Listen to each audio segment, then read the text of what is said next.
We are back, ladies, and we're going to talk about one of the more important components of seeing success in counting macros, and that is sleep and recovery. Yeah. I know that there are so many women that we work with that are go, go, go. And to be honest, the words sleep and new mom or mom, those are like oxymorons. You can't even hear those in the same sentences.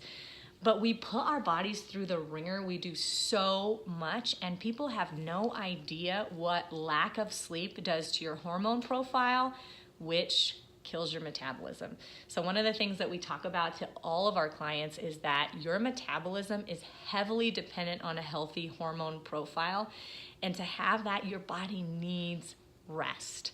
So we're going to talk a little bit about examples and then just some logistics of how can you achieve this? How do you even go about getting more sleep? So first of all, we recommend I usually say a minimum of 7 hours to 9 hours. Yes, is that what you recommend? That's the ideal amount, 7 to 9 hours. Yeah, and I always feel so heartbroken for all the moms with the new babies whose sleep is continually interrupted, and I just say, hang in there because it will end. I remember feeling that way when we started macros, when we had little ones. It was so hard to get that sleep in, but when I did focus on my sleep, even now when I'm lacking in sleep and then I focus in on it, I see so many differences, not only on the scale, but in the way I feel, my energy levels, my body composition, everything is affected by the way you sleep. One of the things I want to talk about is this hormone that we have called cortisol. And when you wake up in the morning, you have high cortisol. Your body should naturally have a lot of this cortisol hormone.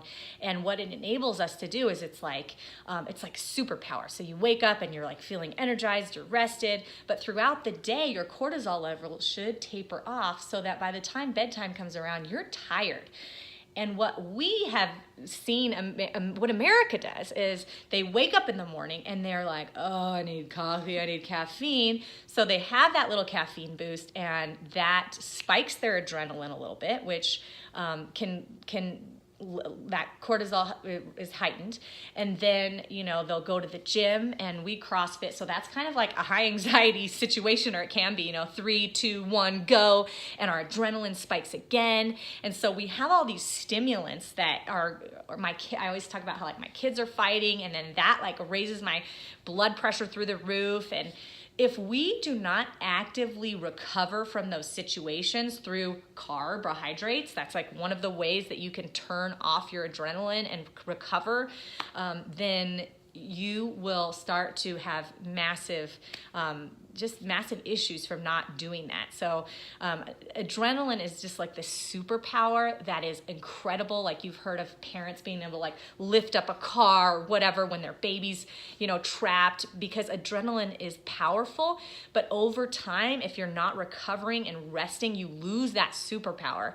So when you wake up in the morning, if you're not feeling refreshed, you might need to really think about your recovery even more. You might need more carbohydrates to start replacing, to start helping get rid of some of those, recovering your body from all of those stimulants. So I hope that makes sense. Another thing to keep in mind is not just sleep.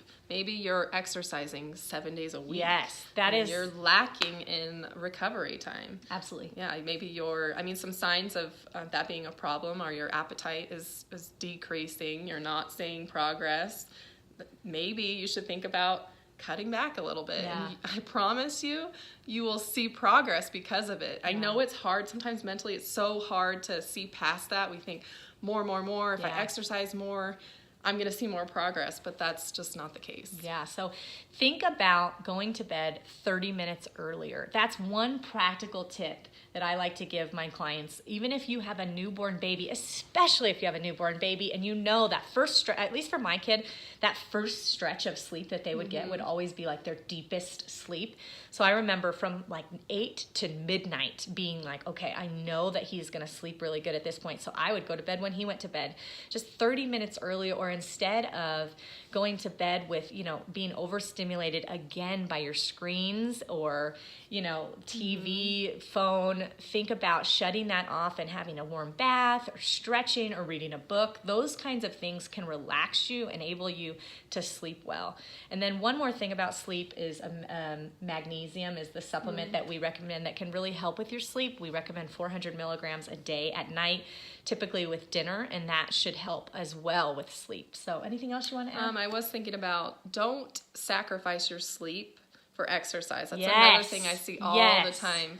Actually, this week I had a client checking in, and she's like, you know what, I got to start adding in more exercise. I'm going to start getting up earlier, even though she was only getting 5.5 hours of sleep. So I had to tell her, don't do that. It's not worth it, and you're not going to reap the benefits from that workout. We'd rather see you sleep in and get those 7 hours than sacrifice that sleep for another workout. Just remember that your hormones have so much to do with your metabolism, and your hormones are dependent upon you recovering and sleeping well.